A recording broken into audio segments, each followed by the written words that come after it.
start again, but very quickly. Welcome to the 2025 Building Communities Career Symposium. I am Candace Smith Tucker, and I want to welcome all of our guests today, our coaches and our learners who are joining us here with Share Life Gifts to have the opportunity to speak together and talk together to share about our communities and all of the many professions and roles that it takes to have a strong community. Share Life Gifts is an organization dedicated to uplifting individuals and underserved communities.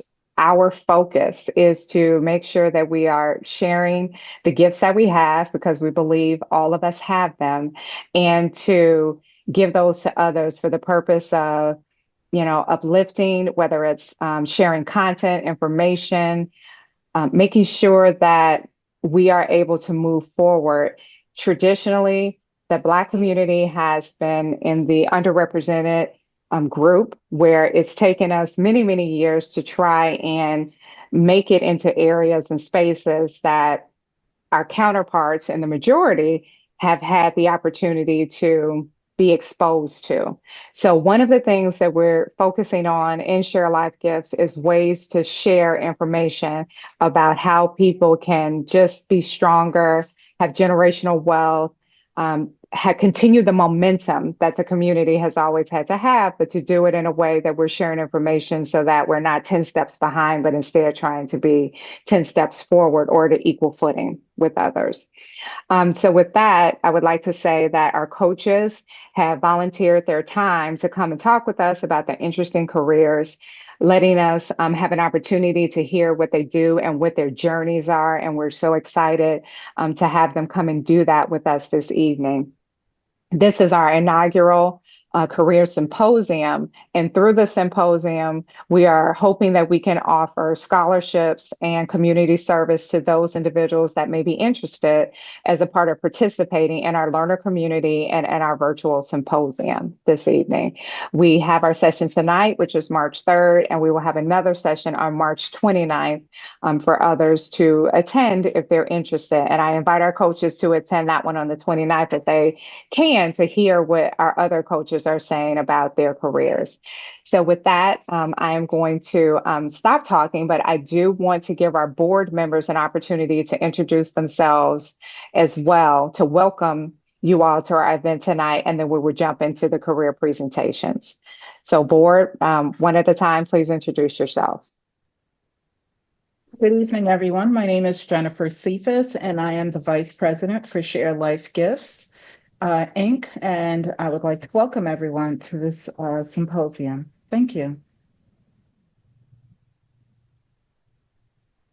I'll go next. Hi, everyone. I'm Beth Celestini, and thank you all so much for joining today, and really looking forward to sharing all of these important jobs and careers and how you got there. And we just really appreciate the time. I think this is going to be a wonderful evening. So welcome. Thank you so much. Good evening, everyone. Who's next? Go ahead, Liz. Go ahead. I'm Lois Jenkins, and I'm one of the board members, and I'm so very happy that you all are meeting this evening. And we've been trying to get this together for almost a year and a half now. So I'm very fortunate to have everyone here. Thank you very much. And hi, everyone. My name is Aisha Abdallah. I am secretary on the board, and we are really excited to have this event and to have you all here.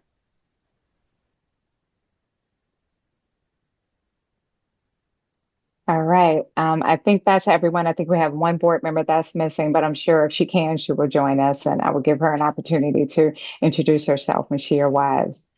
Marcy Hawkins. So with that, we will all mute to allow the individual presenter who is going to be speaking. We should do about 8 minutes for each speaker, if at all possible. We will not do the breakout sessions. We're just going to do the coaches' presentations and allow for a Q&A either after that presenter has presented their career And then there'll be a chance also at the end in our closing period to do any questions that we have for any of our learners that are present. And why don't we do that? Because I don't want to miss out on the opportunity to meet our learners. So I think we have a couple learners on. Would you like to introduce yourselves?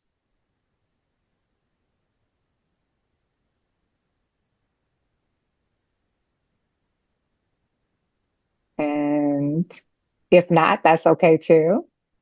All right. So why don't we just go ahead and start with our first presenter? And I believe that would be Trey White. Good evening, everybody. My name is Trey White, and I am an insurance agent and also owner of Harders and Bradford Insurance Agency, a local independent insurance agency based in Silver Spring, Maryland. We service clients in Maryland, North Carolina, Virginia, and the District of Columbia. So how did I get into insurance? So I'll tell you, I graduated from UNC Chapel Hill in 2008 with a degree in Spanish and Latin American Studies. So not quite the prerequisite college degree for insurance, but it ended up working out really well because when I was applying for jobs, and that was a very, very tough time in 2008, but I applied for anything and everything. And so I ended up starting my insurance career at a company called Amica Insurance Company based in Lincoln, Rhode Island, where I worked there at the corporate office, where I got a really good background in underwriting, which is, that's the fancy word for risk selection and maintaining the profitability of a book of business, as well as sales management. So I started in insurance in an entry-level career, meaning I did not have any insurance experience before joining the industry. I will say, after having worked at Amica Insurance Company, I worked in the corporate office in Rhode Island. I worked in Washington State, where I managed a team of 25 people or so in our Service Center Operations West department. And after working there for about 5 years, I joined Erie Insurance, where I was a district sales manager, where I had a group of 25 insurance agencies in the state of North Carolina that I was responsible for in terms of the profitable growth of that district. So I did that for about 6 years, throughout my insurance career prior to becoming an insurance agent and agency owner. I was definitely a student of insurance. So, during that 10-year period of time prior to becoming an insurance agent, I earned various designations, or you could also call them certifications in the insurance field. One was the Chartered Property Casualty Underwriter, which is one of the most premier insurance designations that there are. I also earned the Certified Insurance Counselor designation, as well as the Associate in Claims and a few others. So I will say that the insurance industry has been extremely rewarding. It has provided me an opportunity to give back, in ways that I really hadn't anticipated prior to joining the industry. For example, we have the ability on a day-to-day basis to educate our clients on various coverages that are important and pertinent to their daily lives. It could be having a conversation with one of our auto clients about the importance of proper auto insurance limits, to making sure that their homes are adequately protected, as well as the small to medium-sized business clients that we have. So we, in our agency, we insure everything from nail salons to restaurants to wholesale distributors. We have dentist offices that we insure, just to name a few. We also do quite a bit of condominium and townhome associations in the Maryland, DC area as well. So it definitely provides us an opportunity to educate and improve people's coverage, which is super, super important because insurance is unfortunately, very complicated. And so we do have the ability to be our customers' trusted advisors, in that group, along with, perhaps your estate attorney or your accountant or your banker, having that trusted insurance agent is super important. And we've definitely had, a great, great time with our clients being able to provide that service. I will also say that another reason why you might want to look to join the industry is because, quite frankly, there are a lot of opportunities, right? So there are tons of insurance agencies across the country that are looking for people that don't always come in with a lot of experience. So I would say from an insurance agency perspective, that role would really look like it would look like customer service and sales. Either one of those are the primary functions of an insurance agency. But when you look on the carrier side, meaning the actual company that writes the insurance policies, there are even more opportunities from actuarial to legal, which you'll hear from Erica Jenkins in a little bit to talk about her insurance legal, career. So there are definitely a lot of opportunities. It will provide you an opportunity to really build many different skills, from research skills to analytical skills, most certainly communication skills, because we're talking to clients all day, every day. And like I said, you don't have to necessarily have a wealth of experience coming into the industry. There are entry level opportunities out there, like the one that I started in at Amica, as well as also opportunities on the agency side where we are. So we have a team of 7, including a virtual assistant that we most recently hired. And so, yeah, it's been a great field, definitely super rewarding, and I'm open to hearing any questions if anybody has any. I have a question. Yes. So my question is, and apologies if you said this, do you have to have a college degree to work in the industry? No, you don't. I would say for certain fields, it is more common to have a college degree than not, but you don't necessarily have to have one. I think, for example, coming to work in a sales capacity in an insurance agency, if you have some type of sales or customer service experience, that could go a long way. And so oftentimes insurance agencies and companies that I've worked at in the past, they like to see perhaps maybe a couple years post high school, but college for a lot of careers in the insurance industry, I would say it's not required. Can I just add one thing? Only because we're in the same industry. Trey and I, Okay. we've known each other for years. Like he's my little brother that I never wanted. So, Um, but I'll say this: he's absolutely right. It's just that once you get in the industry, if you want to accelerate within your organization, the higher up you go, the more they're going to look for that degree. But I will say, if you can get in the door and then go to a company that will pay for you to get your education, Right. great way to do it. And then, because again, if you don't have it, you look for those career opportunities. I had a friend who literally had this happen. I mean, she was so angry she wanted to quit, but she'd been with the company 15 years. But they always told her, you don't have a degree to move to the next level. Even though the people going above her had less experience, less knowledge, they were using that. And it's an old saying that a lot of my elders used to say, don't give them the stick to beat you with. Once you get in, get the degree, get the education. Don't give them something to hold you back with. And that's how I say. I've got another question.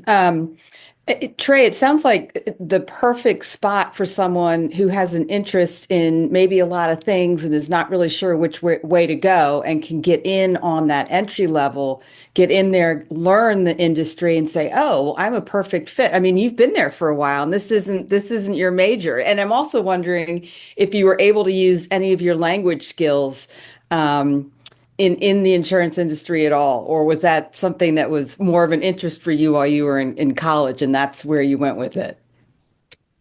Yeah, definitely very cool questions. So Spanish and Latin American studies was a huge interest for me.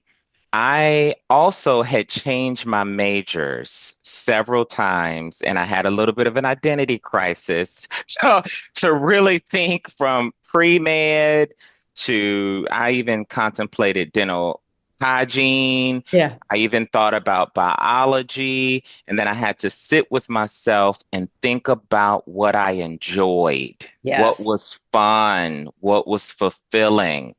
And I think so that was number one in terms of getting that Spanish degree. And I will say, and now in terms of the language, I use it on occasion.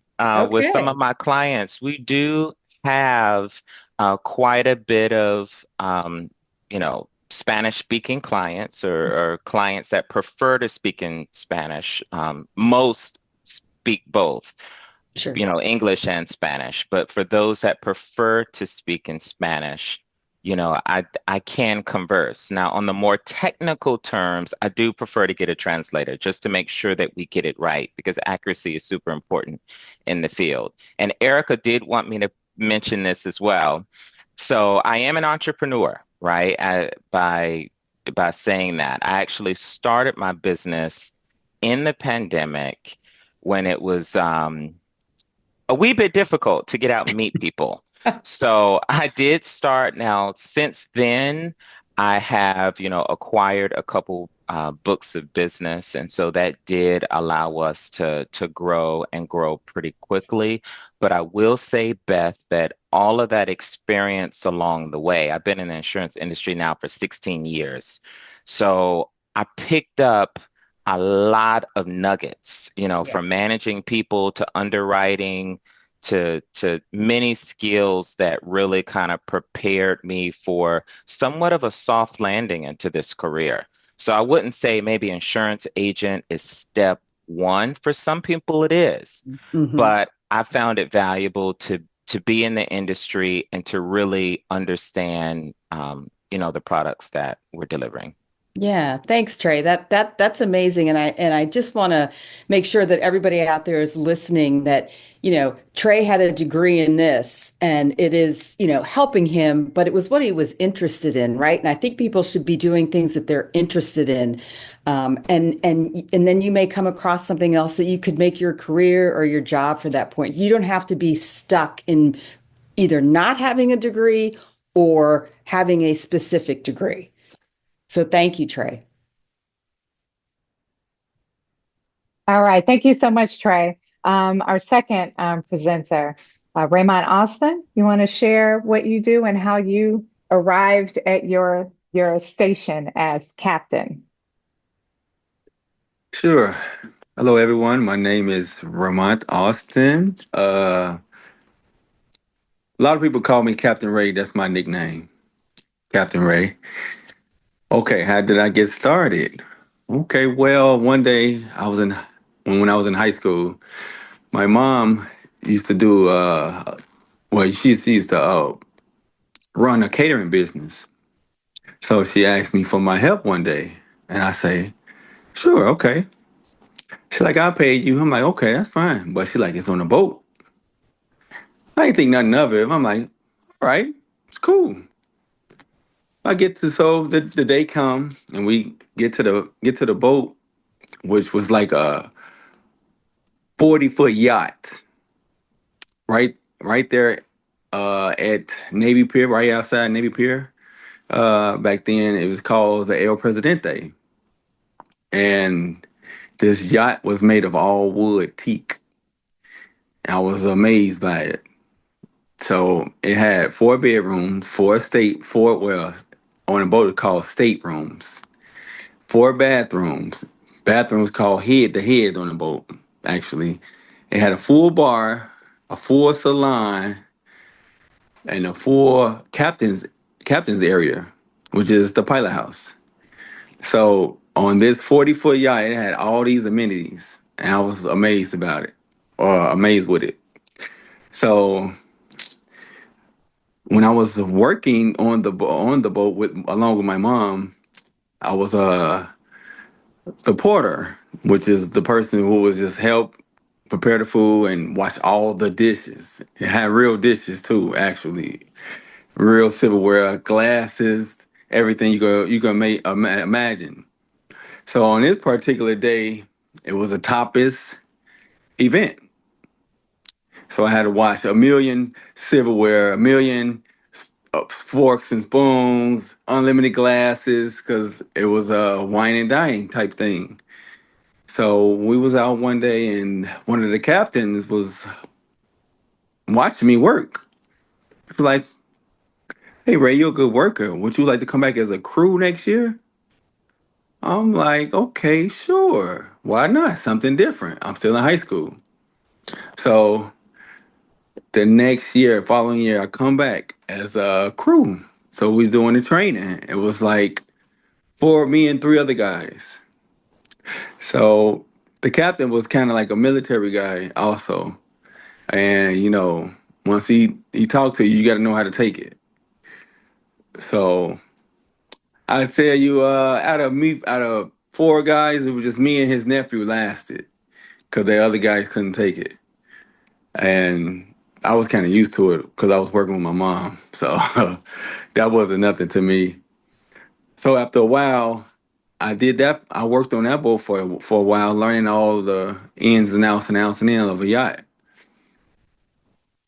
So when the owner decided to sell that boat, the captain that got me the job, he turned us to another boat company. And it's this was kind of different, because they did architectural tours and historical cruises down the Chicago River and Lake Michigan. So we have to, prepare the day for the tours, and then at nighttime we did private charters. All right. So fast forward, I did that for a little bit until I met the owner. One day he walked on a boat. We was preparing for a charter. The owner walked up to me and say, "Hey, are you Ray?" I'm like, "Yes." He's like, "I'm the owner." I introduced myself, and he like, I heard a lot about you. Um, have you ever considered being the captain?" At this point, I was a crew for maybe like 6 years. And to me, it was like, just fun until I found my, permanent job or whatever I wanted to do in life. So I'm like, well, actually, no, I never thought about it. He's like, you should think about it. He's like, you know what? Actually, if you get your license, I'll pay for it. I'm like, oh, okay, that's a challenge to me. So the challenge was accepted. So me and remember the other captain, his name is Captain Larry. Larry also came to that company too. So the owner asked Larry to prepare my paperwork for the classes so I could begin the classes, and so we could start everything, get the ball rolling. Okay. Fast forward to that time, we went to class. Now this was tough. It's like a foreign language to me. I hate testing too. So it's like 4 parts to this test.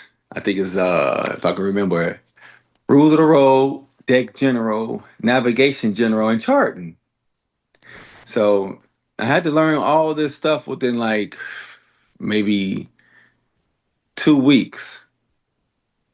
And the teacher, he just taught you how to pass the test. He didn't teach you about the test. So I'm like, yeah, this is really tough now. So he teaching us how to pass the test. I'm more interested in like, okay, what is this and what is that and what does this do and what does that do? So he kind of like fast taught it. Um, what they didn't tell you, well, you get 3 tries to try to pass this test, each part.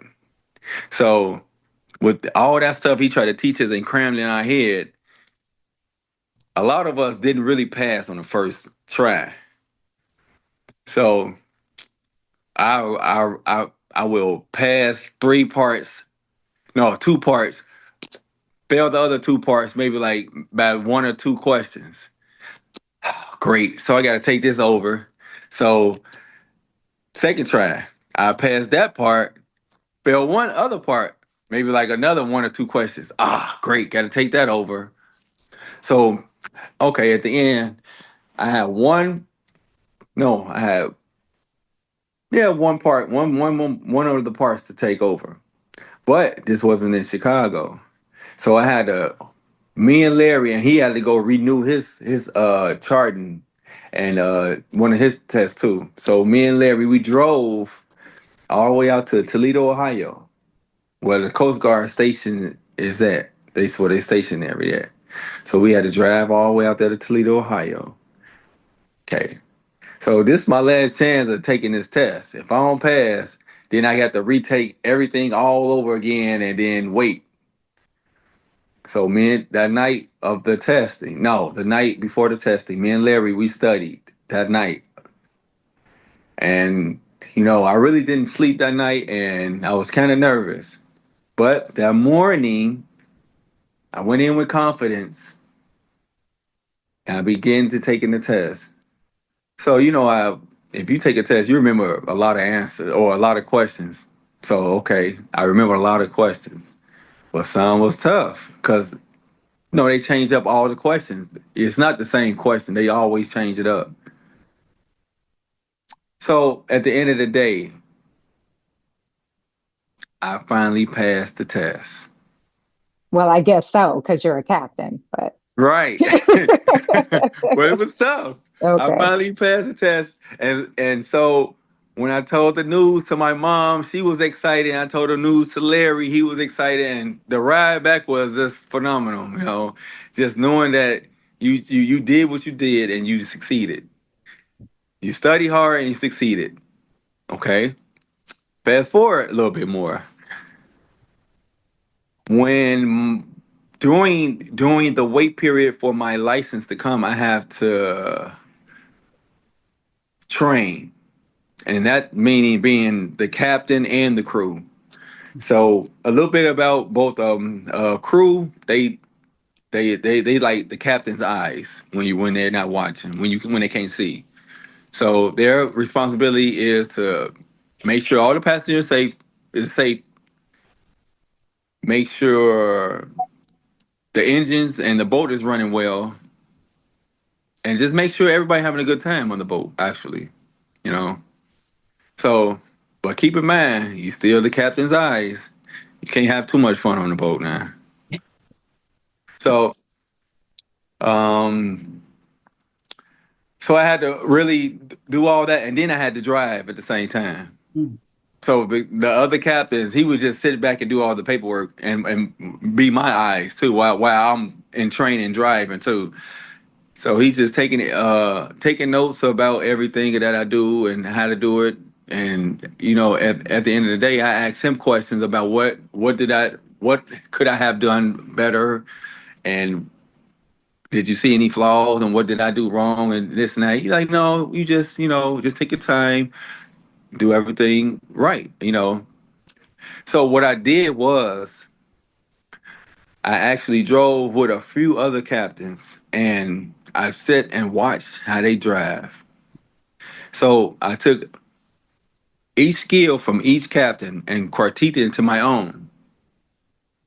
So I'm talking about like these guys are really good. They can drive boats. They can drive big boats too. But I just took whatever I needed to learn from them, and then I just critiqued it into my own way of driving. So when I had it was the last day I got signed. My license came, so I had to do one final test run with this guy. When we went out, it was like a go, like everything clicked, and I was ready. So whatever he threw at me, I was ready for it. At the end of the day, I got signed off, and I was ready to roll by myself. So that was another milestone that I reached. Okay, now I'm a captain. Now, Captain, we got to wrap it up. So let's wrap up in 30 more seconds, okay? Okay, All right. so after that, I fast forward. I'll go to another company which got a lot of other more big boats that I learned how to drive, and I came there and I dominated. So I became the main guy in that big old company, over 30 boats, and it's like amazing that I just fell in love with boating, and I've been doing it. I've been the captain for like 20 years now. Oh my goodness. And That's I had amazing. That's yes, amazing. I've been the captain for 20 years now, and now I'm just working on. I'm buying my own boat, and I'm going to show my daughter how to drive, and whoever else would like to drive, and I'm gonna keep it like that. All That's right. awesome. All right. So, why don't we save any questions that we have for the end, or you can put them in the chat, and then we'll move on to our next presenter, which I believe is my daughter, Lauren Tucker. Thanks, Captain Ray. No problem. You're welcome. Hi, everyone. Good evening. It's good to see you all. Thank you guys so much for coming. My name is Lauren Tucker. I'm 29 years old. I'm going to read from a script because I'm a little nervous. I am a veterinary assistant and triage technician at an emergency and specialty hospital in Washington, D.C. I graduated from the University of Kentucky with my bachelor's degree in equine science and management in 2016. And right after that, I began working in the veterinary medicine field. So I've been working in the veterinary medicine field for about 5 to 7 years now. I originally started my vet med track. Interestingly enough, I wanted to become a veterinarian.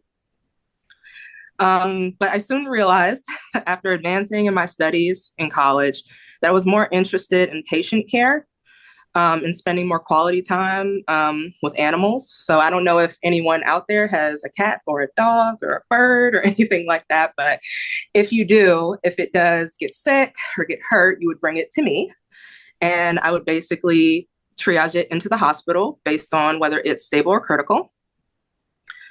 The way I got into the field was I started off as a veterinarian assistant working in primary care. And basically that is where you would maintain your pet's basic needs and health, like vaccines and very limited care, like ear cleanings and nail trims and just very minimal things. But I work in emergency and specialty, and basically there is where we handle everything that is either critical or, better lack of the word, not doing so well. So basically they would come to us for treatment. They would come to us and I would basically ask the client, because obviously our fur babies can't speak for themselves. So I would be speaking to the client, asking them everything and anything that would be important to tell the doctor to be able to properly assess whether the patient is stable and it can wait for treatment, or if it is critical and needs immediate treatment. So those few minutes in the beginning are crucial. Because you have to get a lot of information in a very short period of time. But I love it. It's very interesting to me, and it's exhilarating to be on the front lines of things. and to be able to, make that assessment properly. I think that I have been a triage tech for 3 years now. And I started in a different capacity. So coming from wanting to be a veterinarian and just changing completely to wanting to do something else is obviously a huge jump, or it's a big move. I was practically pre-vet, and then I kind of changed into a different area of veterinary medicine, which is just as important. I would say a lot of the experience that I had in my younger years with horses is something that really made me want to work in the veterinary medicine field. I rode horses for about almost over 10 years, and it was amazing. And I use a lot of those skills that I learned back then today in my actual career. Some of the first things that people ask me when it comes to my job or what it is that I do is, do you need any experience? And how I would answer that is no, you can come completely just willing to learn and positive and motivated. And that would be just enough to get started. We have a lot of entry-level positions that are available. And as long as you're willing to learn, we are willing to teach. And we are willing to basically share whatever knowledge we have to help you move forward. I had a lot of mentors in the veterinary field that helped me along the way. And I would say that I owe a lot to them because I learned a lot about how to move forward in the field. Another question people ask me, which is a very sensitive question, is sometimes how much we are paid. Or anytime you're looking for a job, you always are looking for, how much the job is willing to offer. And for an entry-level position, I would say you are looking at $20 an hour for someone who is entry-level with no experience. Obviously, pay is based off of skill and experience. Especially in vet med, we do rely heavily on experience. So if you do come in with experience, you may be able to negotiate. And also, there's another title, which is called a credentialed technician or an LVT, and they are able to negotiate 30 plus an hour. So there's a lot of wiggle room there, especially if you're willing to gain that knowledge and if you do want to become credentialed. And obviously there's a big gap there between 20 and 30, but there is always room for, if you do want to get that schooling, they do have that. For tech school, which is something that I have considered and still considering currently, takes 2 years to complete. So if you did want that on top of whatever schooling that you already had, that is something that you could always take with you, and you would have your license in whatever state that you do live in. I would say another thing that I would like to add is that something that's very important is maintaining a healthy work-life balance. There's a very high level of burnout in the veterinary field, and that is because vet assistants, vet technicians are very much like nurses. They work very hard, and they sometimes work very long and exhausting hours, and they try and make sure, and they have to pay attention to a lot at a time. So it would just be very important, and I would suggest and encourage you to always think about what it is that you want and your work-life balance and how to maintain your mental health. I'm going to kind of move to the next part, which is some good advice someone gave me, would be to always stay positive and to always do what is best for you. And that's whatever job that you are looking at, whether it be going into pet insurance, veterinary medicine, you're going into actual insurance, taxes, anything like that, working for the government, that every job is important. You just have to find the job that is for you. And I'm going to end with what the most fulfilling part of my job is, which is when a patient leaves the hospital. It's very important to me when patients leave the hospital because it means that they receive the appropriate amount of care and that they're going home to their families. And that's all I want for our fur babies when they're being taken care of, is to go home to their families. So it hits a little home for me. I really do love animals. I think that they are very important to this world. And yeah, that is all I've got. All right. Any Thank you. questions for Lauren? All right. Well, if there are no questions, we also are using the chat to put questions in there, and we can get to those at the end of the presentation. So who do we have up next? We're at Erica for back to the insurance industry, but in the legal capacity. Correct. Good evening, everyone. My name is Erica Jenkins, and I am going to talk about being a lawyer in the insurance industry, something I never thought I'd say. And something I never thought I'd do. I began as an undergraduate at the University of Michigan, go Blue, and I got my undergraduate degree in English, actually. Like many people in school, I changed my major several times. My dad's an accountant. I was supposed to be an accountant. Fell asleep during my midterm and realized that wasn't for me. So I decided to turn my eye to something else. English finally landed because I love to read. I would read literally a book a day when I was in high school. My mother would get some out of me. She's like, turn off your light and go to bed, or come in here and eat, because I'd rather read than eat. So reading was my passion. I graduated undergrad and didn't have a clue what I wanted to do, actually. I went to a Master's of English program for like a gap year, if you will, and then knew that, you know what, like, why not try my hand at law school? That was literally it. Why not try my hand? And so I went to law school in Florida and graduated. And when I graduated, because I went year round, I decided to not take the bar right away. The bar is an exam that you have to take prior to being able to practice. So you'll be a lawyer, but you can't be an attorney. It's a difference. Um, and so I didn't take the bar right away. I actually needed a job because I had bills to pay. And I got a job with an insurance company, State Farm, and as a field claims representative. That's how I began my foray into the actual world of insurance. They wanted people with law degrees and non-law degrees. You don't have to have a law degree.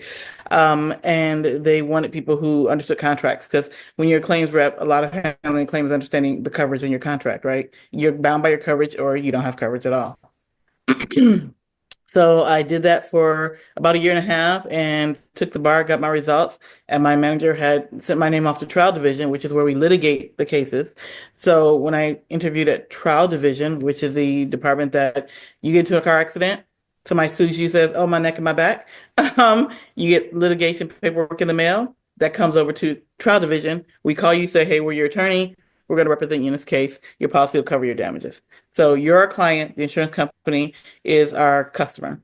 So I did that for probably good 2.5 years, 3.5 years. Burned out. Let's just say I got burned out because it's a very fast-paced, very demanding job.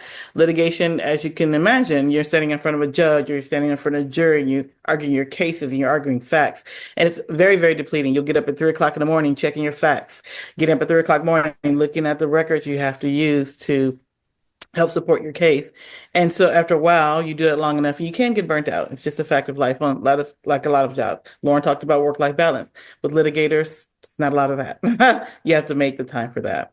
That being said, I progressed my career to another insurance company where I went in-house, and that's where I am now. So in-house means I don't litigate anymore. I do either work for the inside the company, such as regulatory work, um, uh, claims work to a different extent than I litigated. I look at contract language. I help develop contract language. So I do a lot of the internal things that help make the insurance company work. And I actually met Trey when I moved to a job in Erie, Pennsylvania, and he's working for Erie Insurance. And in that capacity, I was also in-house counsel. And sorry, in that capacity, I was also in-house counsel. And my career has simply progressed to the point where after getting my law degree and becoming an in-house counsel attorney, I figured out for me that is where I want to be. Now, for law, there are a lot of different ways to go. I mean, you've heard of criminal lawyers, you have maritime attorneys, you have civil litigators, plaintiff attorneys, defense attorneys, the commercial here, you have, my God, you name it. You have wills and trust estate attorneys, you have real property attorneys, so many areas of the law in which one can practice. Mine just happened to be insurance. And I always say, people say, well, would you do it again if you had the chance? Well, I'd be a dentist if I had the chance to do it again, but if I had to stay in the law, I would probably say yes, because people don't realize how important insurance is, because insurance is everywhere. Your home, your car, your life, your health, buildings. Like if you're a professional, you have professional insurance. It's everywhere and it's in everything, and it likely always will be. So it's a really stable industry to be in, whether you're going to be on the insurance side and such as trade and then agent, or whether you're going to be more in the higher professional areas such as the law in-house counsel division. And so I currently moved back, or I recently moved back to Maryland in June of 2023. I used to live here many years ago and I moved back. And in this capacity, when I moved back, I stayed in insurance, but I came to a different kind of company. So I currently work for a nonprofit company that has an affiliate insurance company. So I'm still in the insurance realm, but I'm wearing kind of two hats. And with lawyers, because I went the in-house route, there'll be no partnership track for me. I will never be a partner. I'll be either in-house attorney, level 1, level 2, senior, whatever that company has designated titles for the insurance, or I could be general counsel, which is the highest level you could be in insurance entity, or chief legal officer. And for us, it's general counsel, which I was recently promoted to in January of this year. You can always go to partnership route, but that's with a private firm. Those are the Hagen Myers. Those are the Austin Burrs, are the major law firms that people can go to. And a lot of students do go to large law firms out of school, but it's a track and a position you have to take, and you really kind of use law school to help find that out, right? I have been doing this for, age myself, let's say over 20 years. And it is a very rewarding career. Can you make millions of dollars being a lawyer? Of course you can. You all see the commercials. You see the lawyers out there that are making a ton of money. But I'm going to probably say that's more of the small limited exceptions than the rule. Being a lawyer, one of my best friends is a public defender. She works for Cigna. She loves it. She's been doing it for 24 years. I don't understand how she eats every night, but she does it because that is her passion, right? I have another friend, really good friend. She's a judge. She became a judge during COVID. That was her passion. And again, had to be a lawyer to become a judge. I think that what drew me to the law when I decided to go to law school is I wanted to be a child lawyer, actually. I want to help people. I don't know how, don't ask how I got from there all the way over there to where I am now. But that was my original goal. And you can still help people, right? Would I recommend law as a profession? Yes, if it's a passion. If it's a passion of what you want to do. You're saying, like, you see a lot of 12, 13 years, I want to be a lawyer. Great, wonderful. Let's talk about how to get there. Because we do need more African American representation in the legal field. I think last I checked, and I can give you a proper statistic, but from my top of my head, if I'm recalling correctly, I believe that when Black women lawyers make up, I think, 3% of the legal population, 3 or 6%, and Black male lawyers are somewhere in the same area. We're less than 13%, less than actually 10%, I think. And my numbers are throwing me, but those are the numbers that I last recall. However, we need more representation. We need it on the criminal side. We need it on the civil side. We need it on the bench. We need it across the board. So would I recommend it as a path for young students, young adults? Absolutely. Is it easy? Absolutely not. But nothing that's good comes to you good is ever easy, right? If you really want a challenge in life, pursue law or medicine. But pursue law, because there's definitely a way to it. How do you get involved and how do you really start learning about it? I really wish I had a mentor when I was younger, because I probably would have chosen a different school. I was the first person in my family to be a lawyer. A lot of my family was like, Erica's going to law school, like her, because they saw me as a nerd. Like, it wasn't law. If there's anything, I was going to be a professor or something of that nature, not law, right? But I really wish I had somebody to talk to guide me down the path. What school should I go to? What should I focus on? How do I get involved? How do I network? How do I make those connections? Because unfortunately in law, that is important. It really is important. Having connections, getting involved when you're young and in school in BALSA, which is the Black Law Student Association, or HOSA, Hispanic Law Student Association, et cetera. They're very important. And they help you form connections and relationships, which are important, for those who want to go on a career path in criminal law, in civil law, in real property, whatever direction you may want to go. Forging relationships is very important. I'm trying to think what else I can just say about the law. It's a lot I can say about the law, but I want to know, is there any questions? Any question about lawyering, how to get there, anything that you all want to know? My question is, I asked in the chat, how expensive is law school? And I realized that we're probably running short on time. So if you could give maybe a 30-second Yep, view real and quick. how you pay for it, right? Yes. Yep. So law school, unfortunately, has grown exponentially in cost and value. I had a fellowship. I had a partial fellowship. If you can get fellowship with scholarships, that is a way to pay for it. They're unfortunately very kind of rare. It can run anywhere from a state school from 14,000 a year to a private school of Harvard, for example, $100,000 a year. So it all depends on where you go and what school you apply. That's one of the things I wish I had guidance on when I was applying. So it really runs the gamut of where they're going to say state school, go private.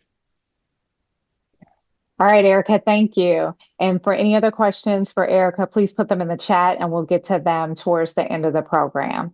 So I believe our next speaker up is Susie. Hi, everybody. I'm Susie Sutherland, and I'm a clinical social worker. I currently work in women's reproductive mental health, and I really love my job. What led me there is I started off with a business degree for my undergrad, and worked for the federal government, and it wasn't very fulfilling to me.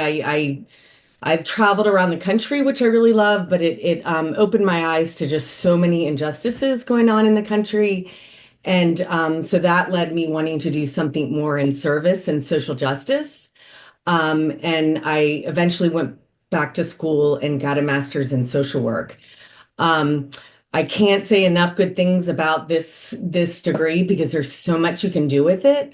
A couple of the jobs I had, I started off working in a court-appointed aftercare services program, so helping people that with assistance with getting jobs after they had been incarcerated and with finding housing and things like that.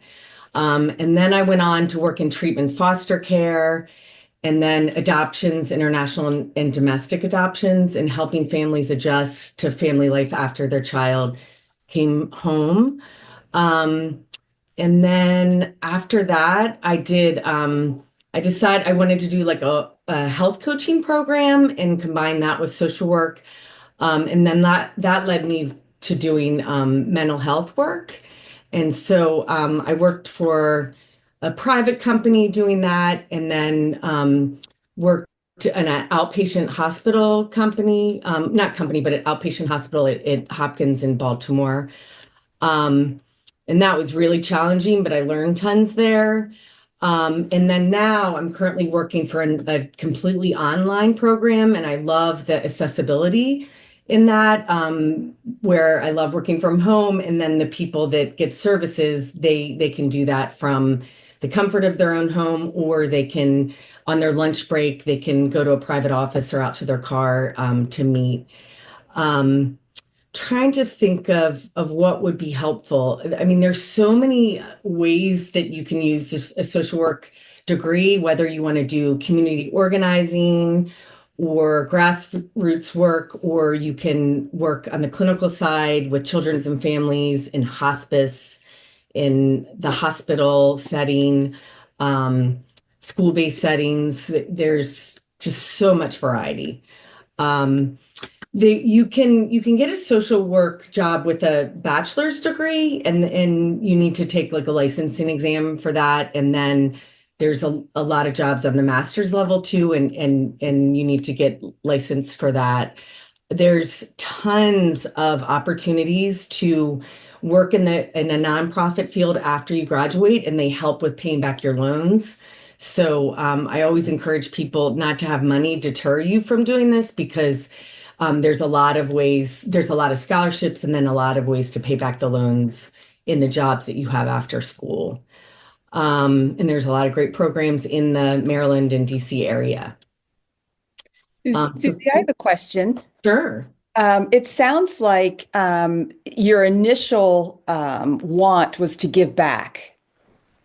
And this sounds like it was an avenue for you to do that. And then once you actually got into the field, you saw so many more openings that perhaps you weren't even aware of. And I'm wondering if you kind of had to navigate that yourself, or did you have any sort of mentor to help you with that? Great question. Yeah, I mean, when you're in the program, you definitely have a lot of chances to connect with your professors, and then when you do a field placement, so you get like firsthand experience of working in the field, and then you make connections at your field placement with the people that work there, and then also with the liaison with the school. Um, so yeah, so you just people help to guide you. And then you also get a chance, like my first field placement was at a place called Walter P. Carter Center in downtown Baltimore.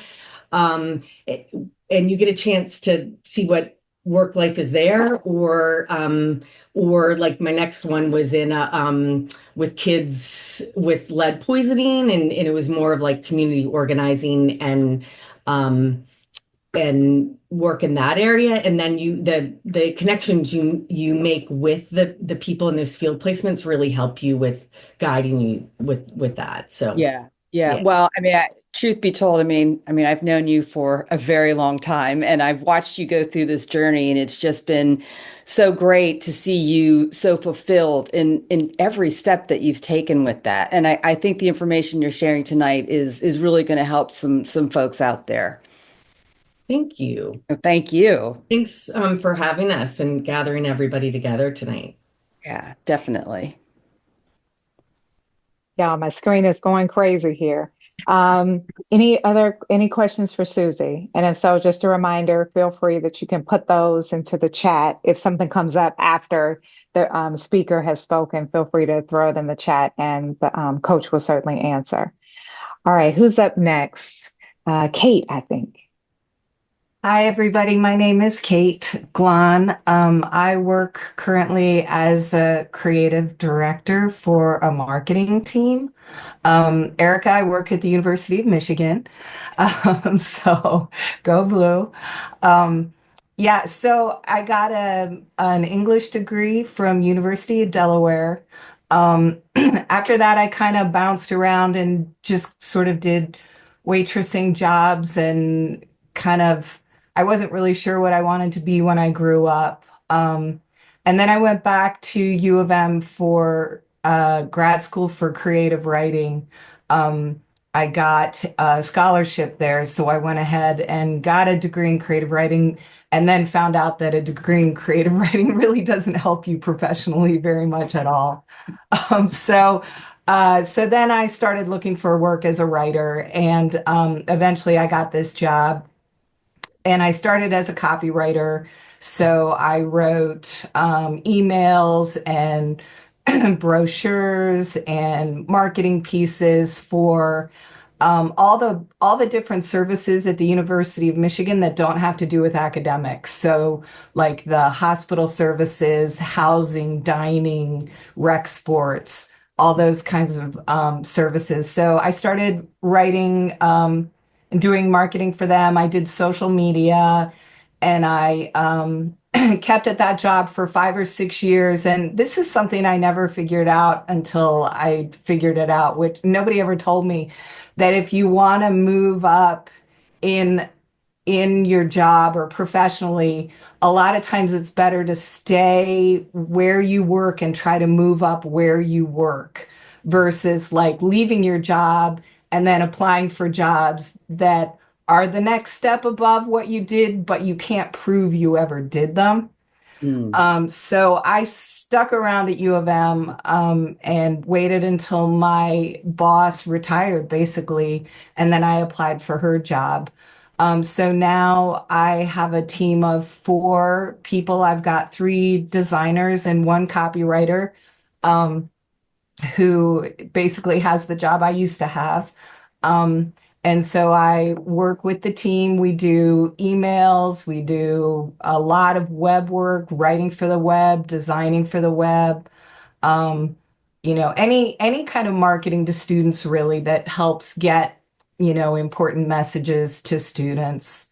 So my job is kind of two pieces because I do a lot of writing and I give a lot of design feedback to designers and try to help them get the design to the best place they can get it. But then I'm also kind of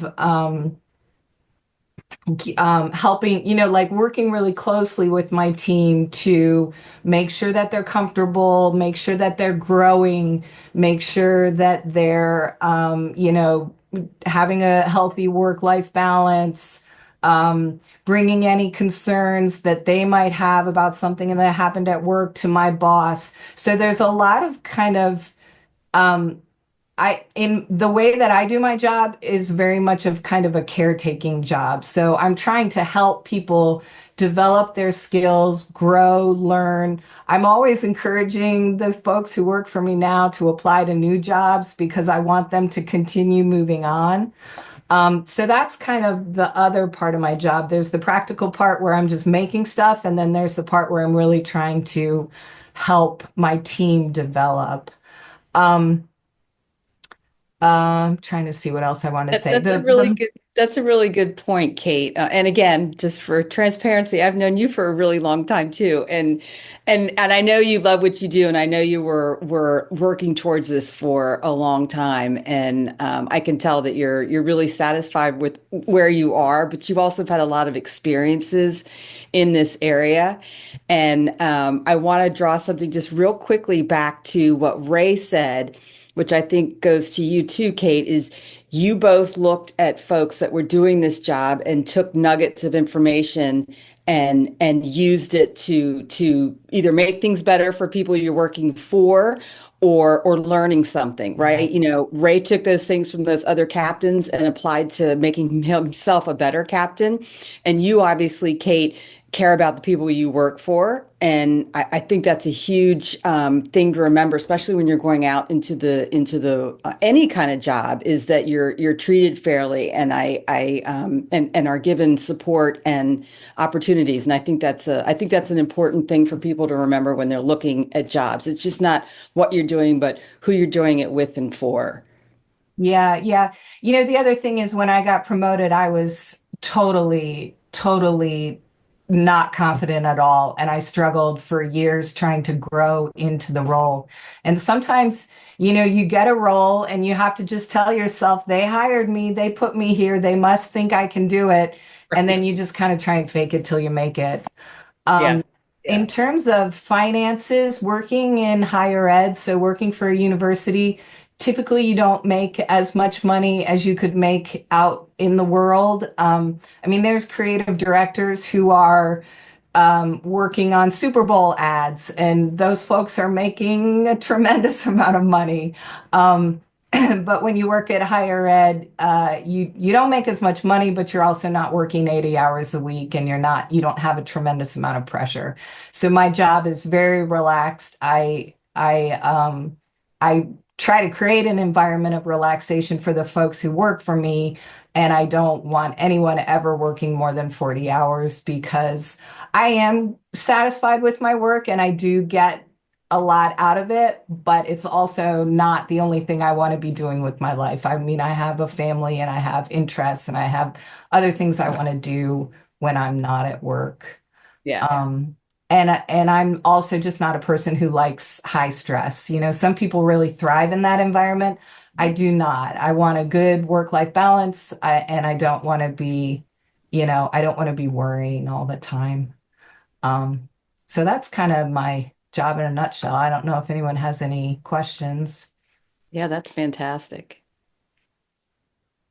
All right. Well, thank you all for having me. I think Erica has a question. I did, Yeah. and this starts kind of in line with what you studied and what you do. So did you ever want to ever be like an author? Oh, yeah. Yeah. Yeah. I mean, I have piles and piles of half-written things and I still write. And And that's they're something good. They're good, Kate. that's something that's good about my job is it is very creative. So I do get to live some of that creativity out at work. But yeah, I mean, when I got my master's degree in creative writing, I thought I was going to write the next great American novel, and maybe I will, but it hasn't happened yet. So Takes time. yeah, exactly, exactly. Thank you, Kate. I did have one question really quick for all of our speakers that didn't mention it. What's the earning potential in your fields? What's like entry versus maximum?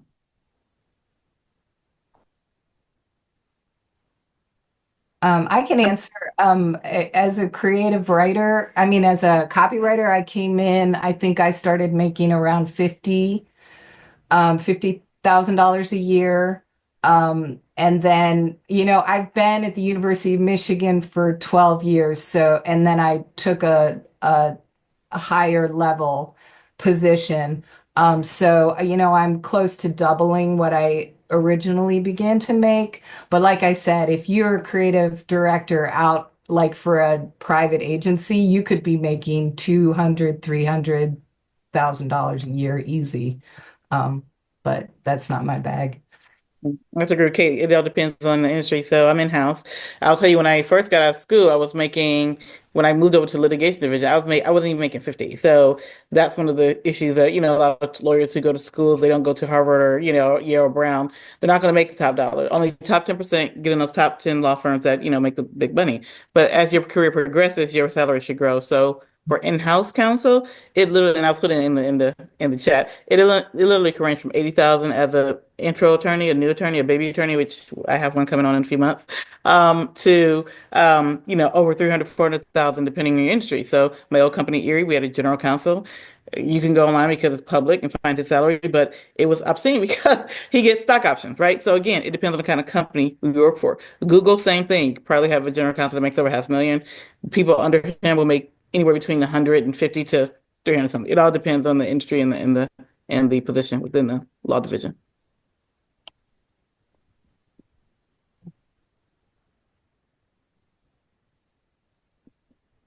Any other questions about that?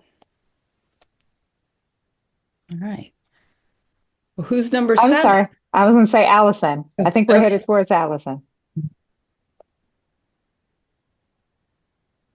Okay, so wait, I'm 8. Is that right? Oh, yeah. Is it Ruth? Ruth. Yeah.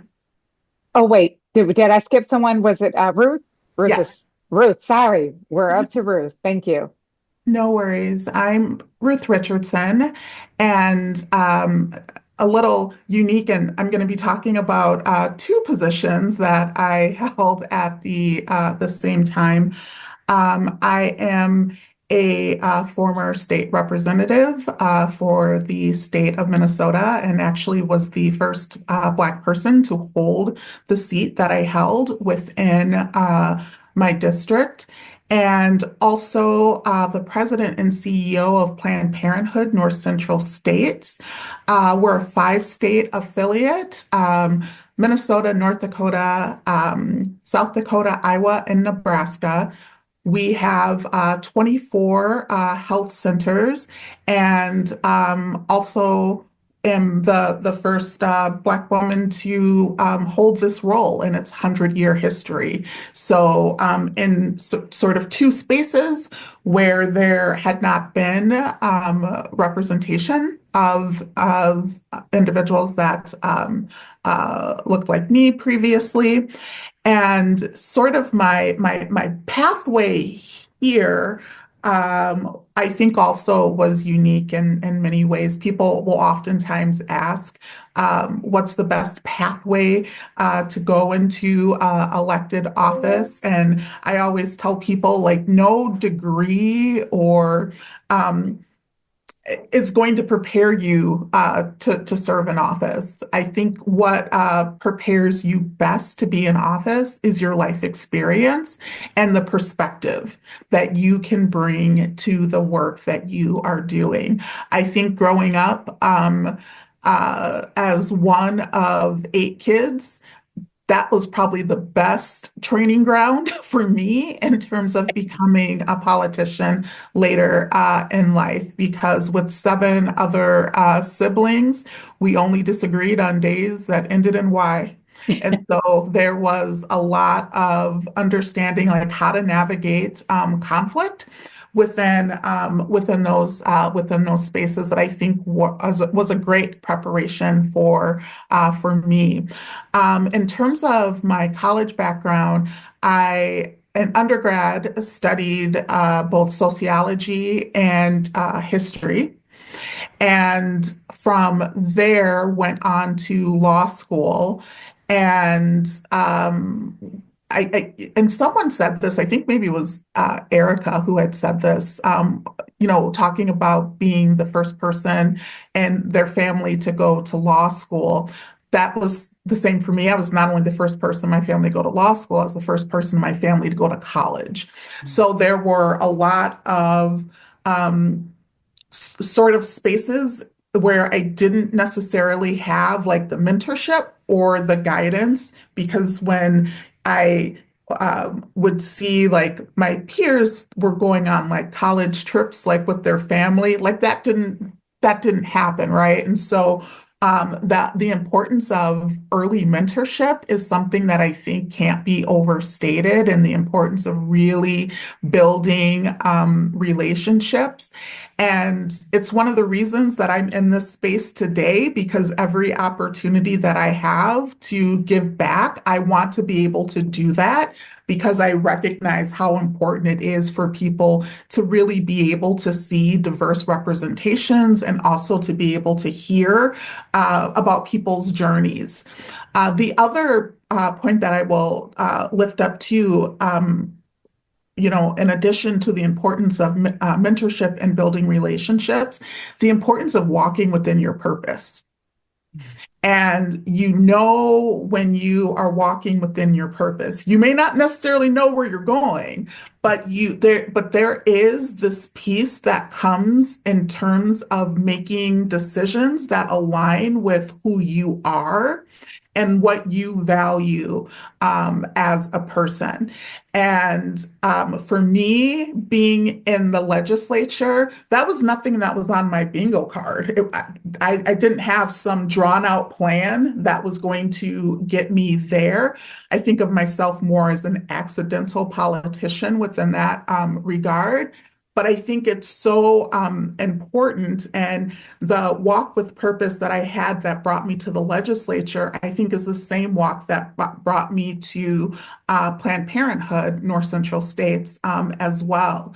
And I really think about the stories that I heard from my mom, my grandmother, great grandmother, and my aunties, like growing up.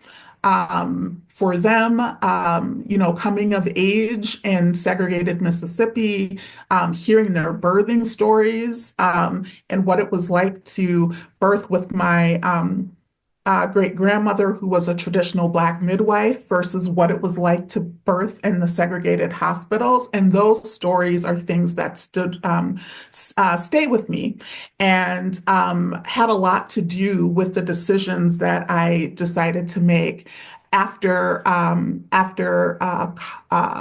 law school. I spent some time doing work in civil rights and human rights, did a stint as a general counsel as well, and did some work around disability rights before becoming a CEO of an inpatient substance use disorder and treatment facility.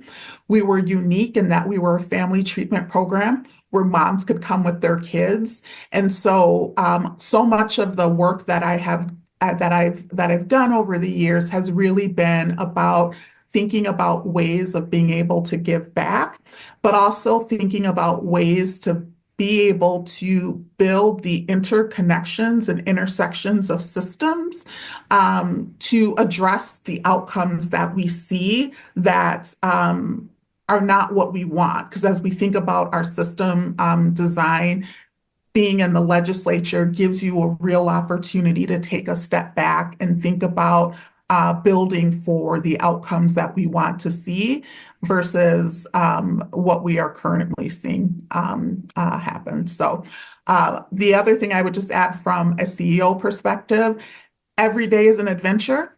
You never quite know what is going to happen from a day-to-day basis. It could be anything from a media press conference to spending time with board members or donors, and also opportunities to be part of just idea generation and sort of roundtables and think tanks. I've had the opportunity to participate in roundtables on violence against women, to build on work that I did in the legislature, creating the first office for missing and murdered Black women and girls, to be able to be invited to study the best mental health system in the world as identified by the World Health Organization. So it gives you an opportunity to experience lots of other things.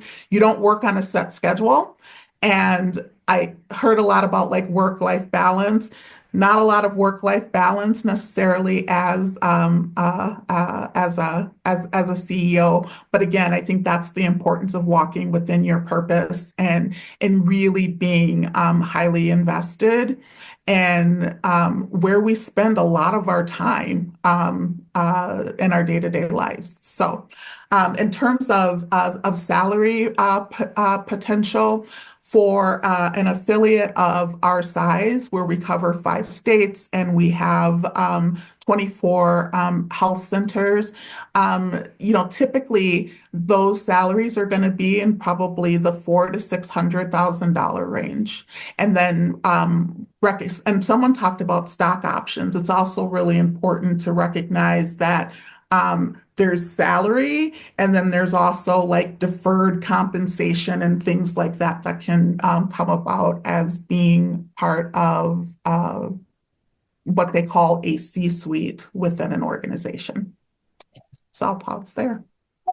Ruth, that's fantastic, and I know obviously we know each other, and you've spoken before.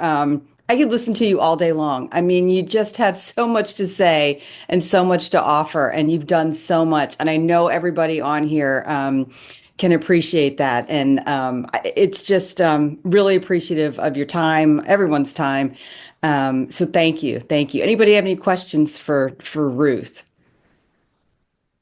Yeah, somebody mentioned in the chat, walking with your purpose. I think we all could take that. Excellent point. All right.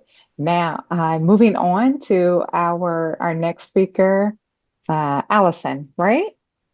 Yeah. Hi, everyone. My name's Allison Long, and I work in the field of public health. I have a bachelor's degree in biology and a master's degree in public health.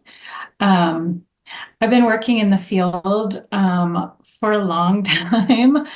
Almost 30 years now, in a variety of different settings and different job types. But for the past 10 years, I've been at a local public health department in the suburbs of Denver.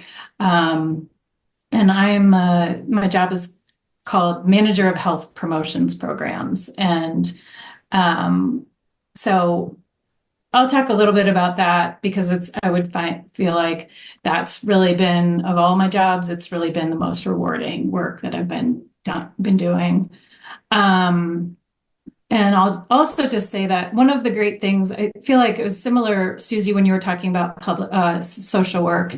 One of the great things about public health is that there's really so many different types of jobs and settings and issues you can focus on and different paths to get there and different skill sets. So that's been really cool for me to be able to just take different jobs depending on what opportunities kind of arose. My path was that, so in college, I said I majored in biology, and that was because I thought I wanted to be a doctor or a nurse or physical therapist, something clinical. So I majored in biology, took all those courses, they're all the basic requirements. I did not like it. I didn't like those kinds of sciences. And I also was just questioning when I got out, like, is that really what I want to do? So I just decided I'm going to get some kind of job in a health related field. I lived in Maryland at the time. And I was lucky enough to find a position at NIH.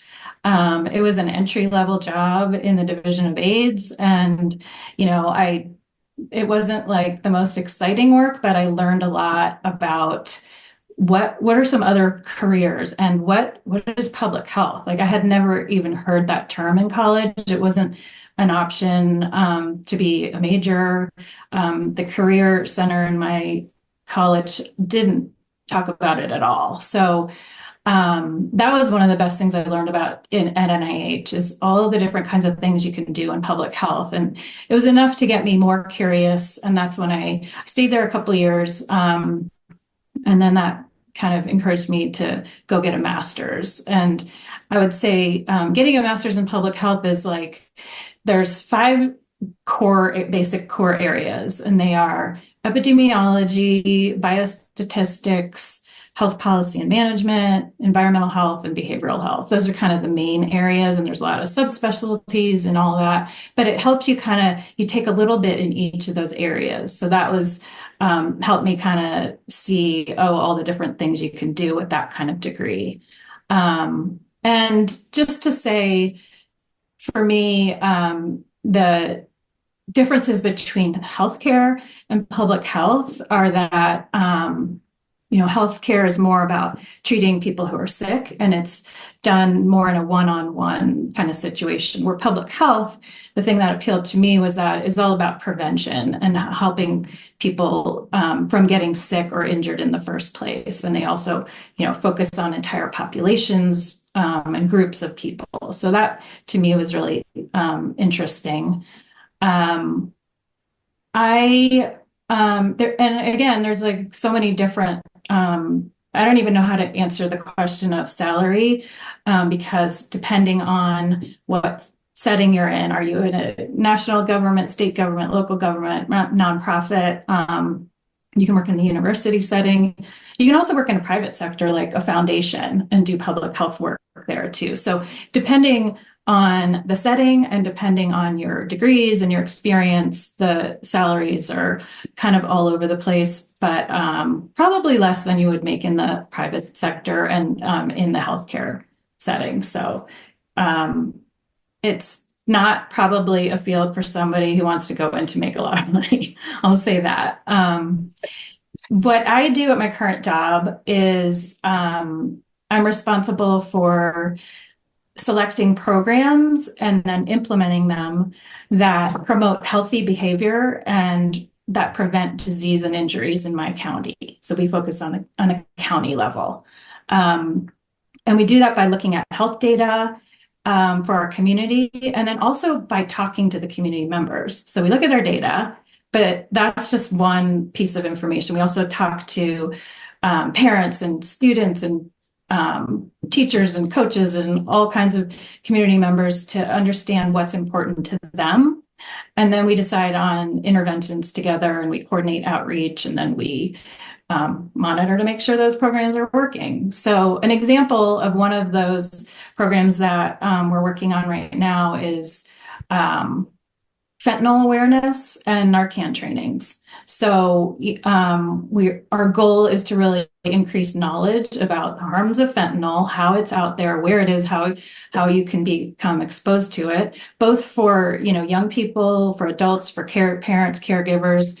We want to get the information about that, and we do that through social media. We create posters, we put them in schools and libraries and brochures and all those things. And we do trainings.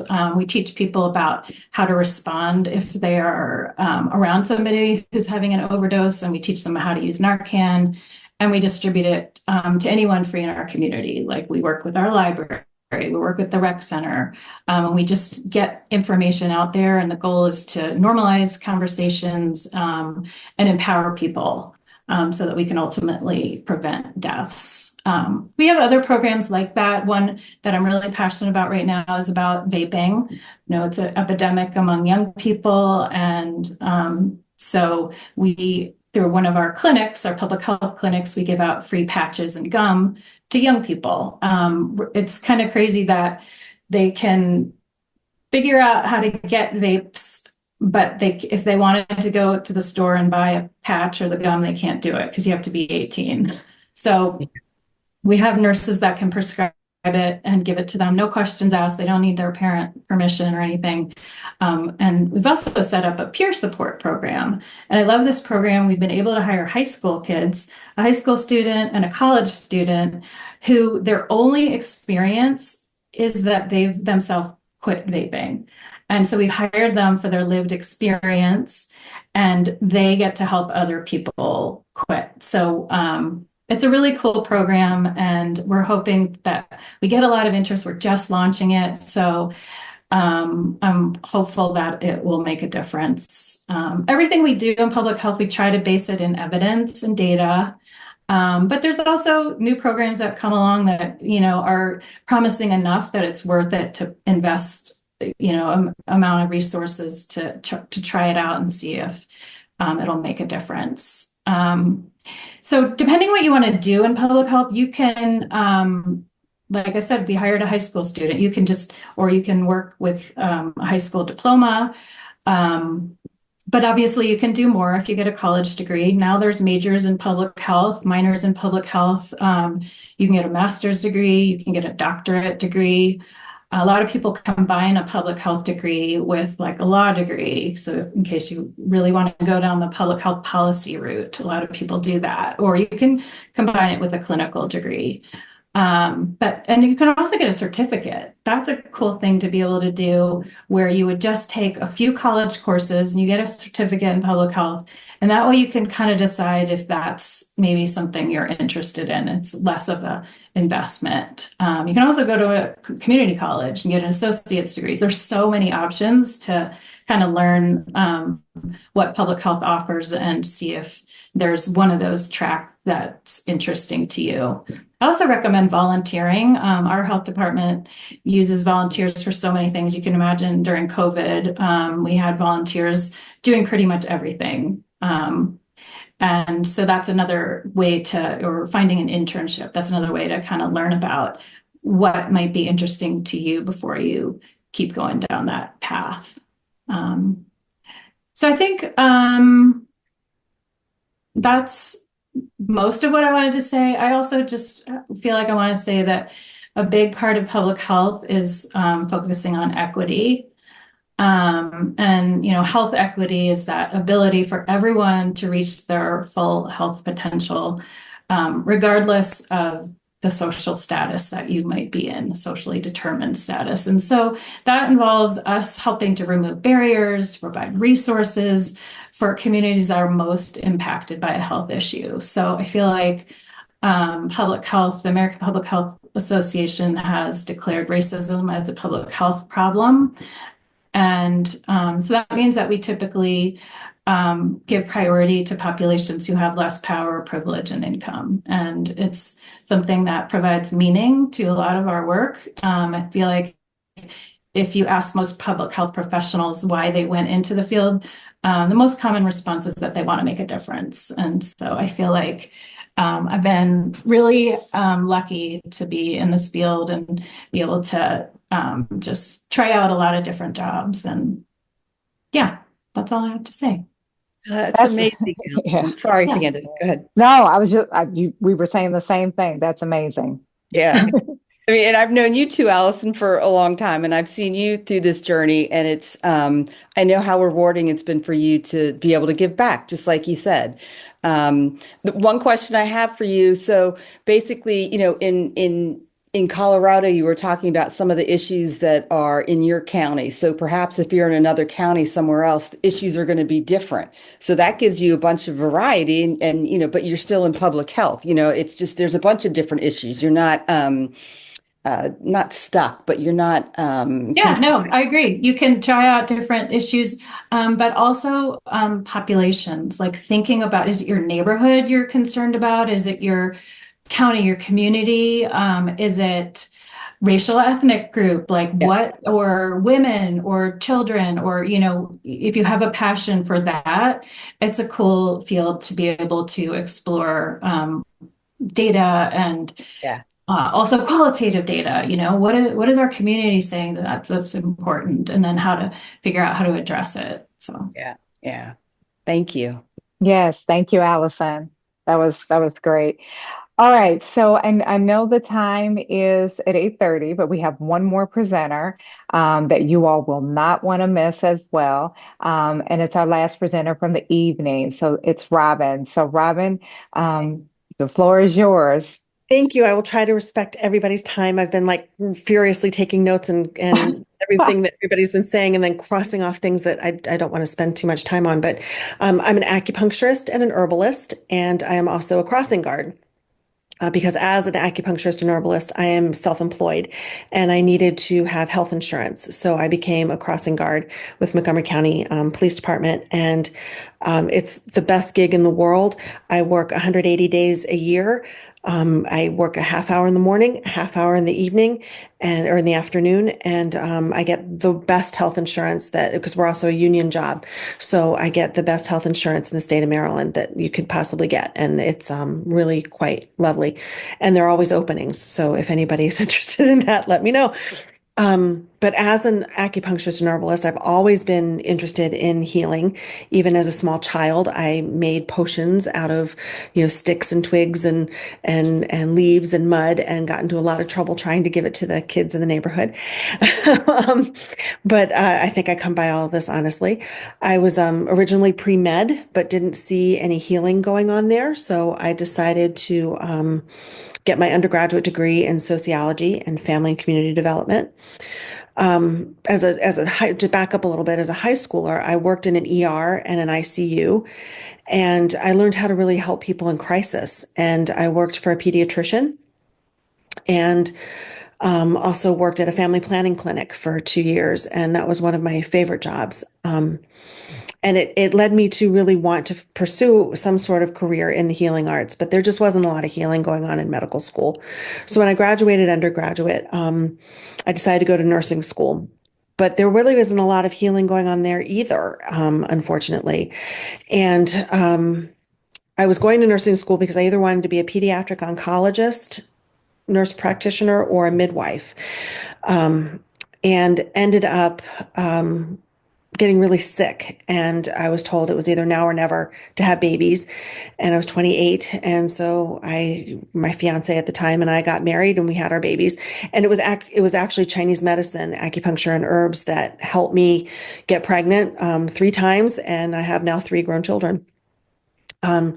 So when it became time for me to go back to school, I was back to thinking about nursing, but my acupuncturist kept saying, "Why not acupuncture?" Like, well, it's a time commitment. It's a 4-year master's program or a 7-year doctorate program.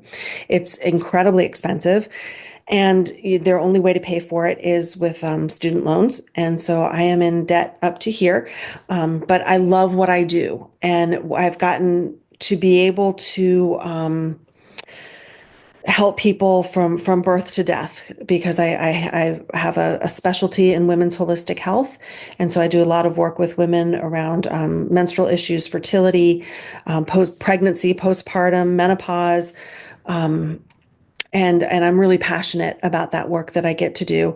But I also have become a hospice provider. So I also support people at end of life as well, and everything in between.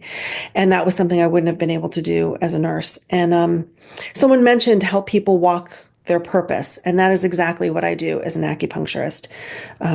Chinese medicine comes out of Taoism. And one of the tenets of Taoism is that we are all here for a reason.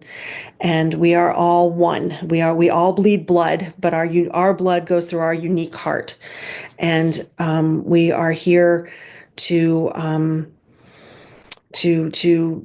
be who we are and give of ourselves, and I get to help people do that.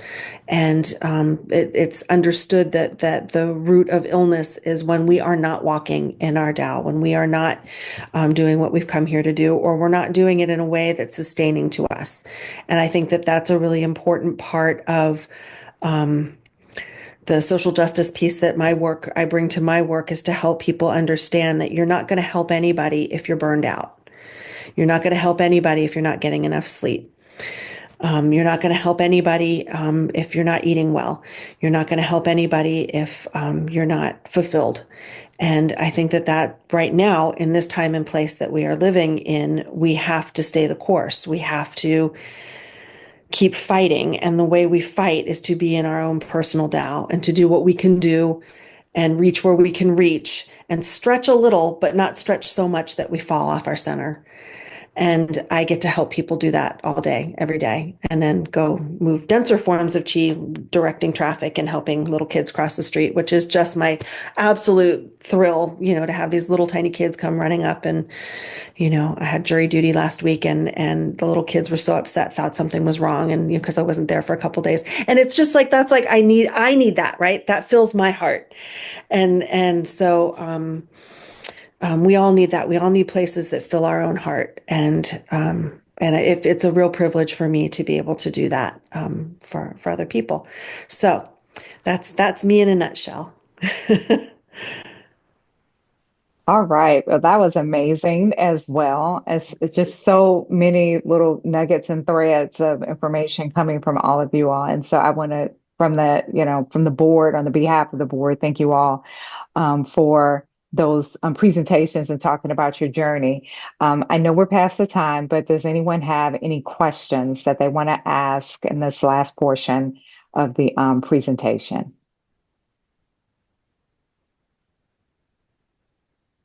Okay. All right. Long night, long day. So with that, I just want to end with, again, a heartfelt thank you to all of our coaches and our learners who have attended or will watch this session. A few reminders for our learners that if they have questions or want to follow up with our coaches, all of these individuals have volunteered to make themselves available for one touch, an email, a short phone call to help you on your way. As learners, if you attend one of these sessions, you're able to meet the requirement for a scholarship applicant, or if you need community service, that is available as well from attending the sessions.